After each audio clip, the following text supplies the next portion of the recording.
अभी जो धीरज सर बता करके गए मैं उन्हीं बातों का रिकॉर्ड करूंगा। ठीक है, आज इस दुनिया में अगर यदि आप जो चाहेंगे वो कर सकते हैं।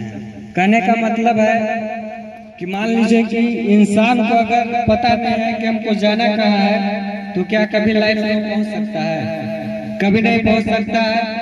तो सबसे पहले आप लोग के तो ये पता करना होगा कि हमको जाना कहाँ है। मान लीजिए कि एक उदाहरण के तौर पर मैं एग्जांपल दे रहा हूँ कि एक सक्सेस व्यक्ति किसी चौराहे को रेगुलाइज करता है, समझ गए, और वहां पर एक व्यक्ति जाता है। चौराहा का मतलब समझते हैं कि चारों ओर से जहाँ पे रास्ता होगा, और उस रास्ता पे एक व्यक्ति जाता है और सक्सेसफुल व्यक्ति से पूछता है कि बताइए कि ये रास्ता कहाँ जाता है। क्या उन्होंने गलत क्वेश्चन किया कि ये रास्ता कहाँ जाता है? तो उन्होंने पूछा कि आपको जाना कहाँ है, आपको जाना कहाँ है? तो उन्होंने कहा कि मुझे पता नहीं है कि जाना कहाँ है। तो उस व्यक्ति ने बोला कि फिर ये रास्ता पूछने से क्या फायदा है, किसी भी रास्ता में आप चले जाइए। तो फिर व्यक्ति पूछता है थोड़ी देर चुप रहने के बाद कि बताइए कि ये रास्ता कहाँ जाता है। कहता है कि आपको जाना कहाँ है? तो कहता है कि मुझे पता नहीं है कि कहाँ जाना है। तो थोड़ी देर बाद कहता है कि बता दीजिए कि ये रास्ता कहाँ जाता है। तो कहता है कि मुझे पता नहीं है। यानी कहने का मतलब जिस इंसान को ये पता नहीं है कि मुझे जाना कहाँ है, तो जो सक्सेसफुल व्यक्ति होता है वो पूछता है कि अगर यदि आपको जिस मंजिल तक जाना है आप पहले वहां चले जाइए जहां से आप आ रहे हैं, और वहां से पता कीजिए कि मुझे जाना कहाँ है। और अगर यदि वहां से पता चल जाएगा कि मुझे जाना कहाँ है तो आप अपना मंजिल पे चल जाएंगे। तो जिस इंसान को अगर पता नहीं है कि मुझे जाना कहाँ है, आज मान लीजिए कि आप पढ़ रहे हैं, लिख रहे हैं, आप यही सोचते हैं लोग मान लीजिए कि मैट्रिक के बाद आईएएस कोई करता है, कोई बीएससी करता है, तो आपको जो लोग बता देता है जिससे आप सलाह ले लेते हैं, देखा है इसकी मान लीजिए कि आईएससी केमिस्ट्री से कर लिए, बीएससी केमिस्ट्री से कर लिए, आगे चलकर पता हुआ कि कुछ नहीं हुआ। यानी आपको उस चीज को चूज करना है और उससे सलाह लेना है जो उसको बारे में जानता है। मान लीजिए कि अगर यदि आपको डॉक्टर बनना है तो आप किससे सलाह लेंगे? क्या हलवाई से जाकर के सलाह लेंगे? क्या उनसे पूछेंगे कि डॉक्टर कैसे बनेंगे? वो तो यही ना बताएगा कि अरे डॉक्टर क्यों बनना है। अगर यदि मिस्टेक से एक इंजेक्शन भी अगर यदि गलत दे दिया ना, तो अगर यदि मर गया किसी प्रकार से तो और फैमिली का तुम्हारा जो है जेल हो जाएगा। क्या उन्होंने सलाह सही दिया? लेकिन उस व्यक्ति को इस बात को जानकारी नहीं है कि अगर यदि मान लीजिए जिस समय जलेबी जो है छानता है उस समय अगर यदि उसको आंख में पड़ जाए तो उसका ट्रीटमेंट के लिए डॉक्टर के पास जाना पड़ेगा। समझ गए? तो सलाह उस व्यक्ति से लीजिए जो व्यक्ति उस काम के बारे में या उसके बारे में जानता हो, समझ गए, उसी से सलाह लेना चाहिए। मान लीजिए आप सलाह भी उसी से लेते हैं जो व्यक्ति नहीं जानता है, क्या वैसा व्यक्ति से सलाह लेना चाहिए? नहीं लेना चाहिए। तो आप मान लीजिए कि किस तरह से मेहनत कर रहे हैं, आपसे बेटर कोई नहीं जानता है कि हम क्या कर सकते हैं। जिंदगी वही होता है आइसक्रीम की तरह। मान लीजिए कि एक आइसक्रीम जब पेटी से बाहर निकल जाता है तो खाइए फिर भी पिघलेगा, नहीं खाइए फिर भी पिघलेगा। तो जिंदगी वही है। अगर यदि आप उसको किस प्रकार से सक्सेसफुल बनाना चाहते हैं, आपसे बेटर कोई नहीं जानता है। क्या लगता है आज मान लीजिए कि अगर यदि रो रहे हैं तो क्या लगता है समय आपके लिए बैठा रहेगा? नहीं, क्योंकि इस पूरा ब्रह्मांड जो है ना समय के आगे झुकता है। समय से बड़ा इस दुनिया में कुछ नहीं है। समझ गए?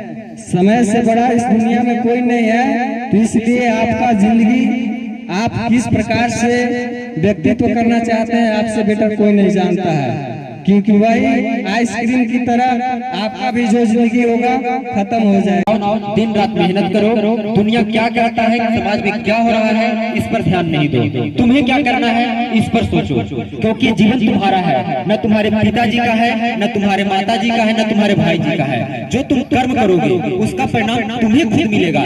इसलिए समय रहते अपने आप को अच्छा कर लो। आजकल जो समान ज्ञान प्रतियोगिता हो रहा है बहुत अच्छा हो रहा है, क्योंकि आगे चल करके आपको इन्हीं कंपटीशन के दौर से गुजरना होगा। तो जो परीक्षा का डर है, जो परीक्षा का भूत है, समय से पहले आप लोग के अंदर निकालने का काम ये समान ज्ञान प्रतियोगिता करता है। क्योंकि समान ज्ञान प्रतियोगिता में आपको ऑब्जेक्टिव क्वेश्चन मिलता है, इसी तरह का क्वेश्चन आपको कंपटीशन में भी मिलेगा। तो अभी से आप लोग जब तैयार रहेंगे तो कंपटीशन का आप लोग सामना करेंगे और बेशक आप लोग को नौकरी मिलेगी। पहले 2013, 12, 11 की बात की जाए तो उस समय होता था कि किसी और के बदले कोई और परीक्षा देता था, परीक्षार्थी बाहर रहता था, परीक्षा कोई और देता था। लेकिन आजकल आधार कार्ड का जमाना है, कोई के बदले कोई नहीं बैठता है, जिसका एग्जाम है जेन्युइन वही बच्चा देता है। इसलिए सेटिंग का दौर भी खत्म हो चुका है। जो मेहनत करेगा उसको नौकरी मिलेगा ही मिलेगा। और नौकरी लेना बहुत जरूरी है, क्योंकि नौकरी हो जाने से एक चीज रहता है, यदि तुम्हारा कोई छोटा भाई बहन है तो उसको आप अच्छा से पढ़ा सकते हो, तुम्हारी लाइफ संवर जाएगी। तो इसलिए मेहनत करो, नौकरी लो। और ऐसा नहीं कि यदि पढ़ लिख लिए और नौकरी नहीं हुआ तो तुम्हारा पढ़ाई बेकार हो गया, ऐसा बात नहीं है। इस दुनिया में और देश में, हमारे समाज में बहुत से लोग हैं जो पढ़े लिखे, नौकरी नहीं हुआ तो क्या उनका पढ़ाई बेकार हो गया? नहीं। लेकिन ऐसा माना जाता है, हमारे समाज का सोच बन चुका है कि जो नौकरी ले लिया वही खाली पढ़ा, जिसको नौकरी नहीं हुआ वो नहीं पढ़ा। ऐसा बात नहीं, सभी कोई तैयारी करते हैं, उसमें से कुछ बच्चों को हो पाती है। बहुत से बच्चे को वैसे हम देखते हैं जो कम पढ़ते थे, पढ़ने में थोड़ा कम तेज थे, लेकिन उनको हो गया क्या?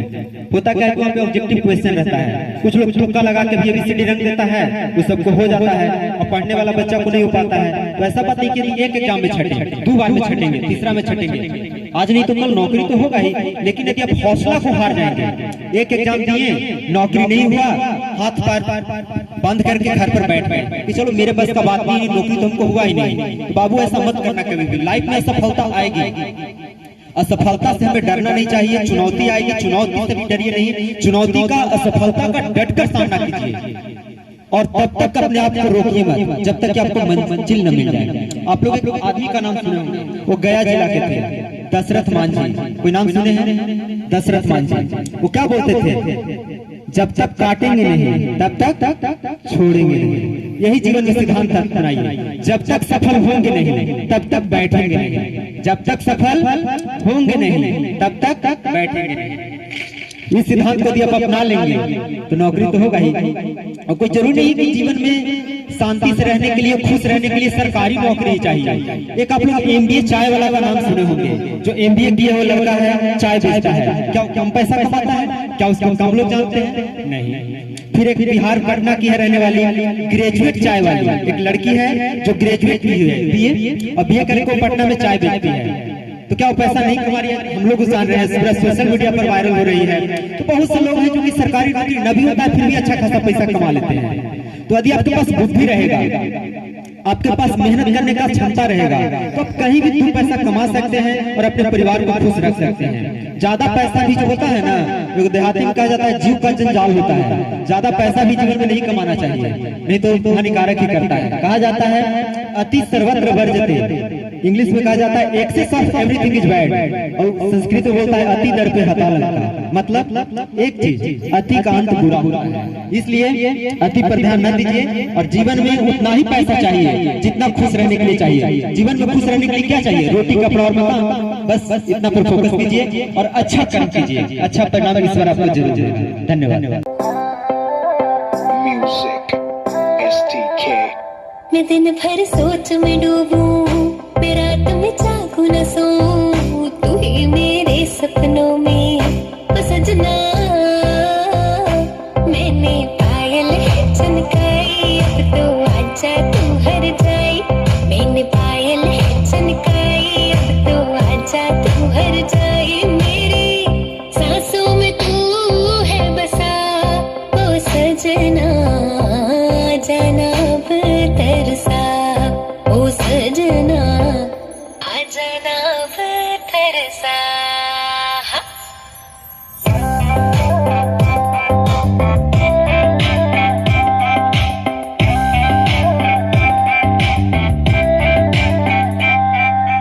आँख में गजरा, बाल में गजरा, बिंदिया जो लगाई रे, देख के मेरी मस्त जवानी चंदा भी शर्माए। मेरी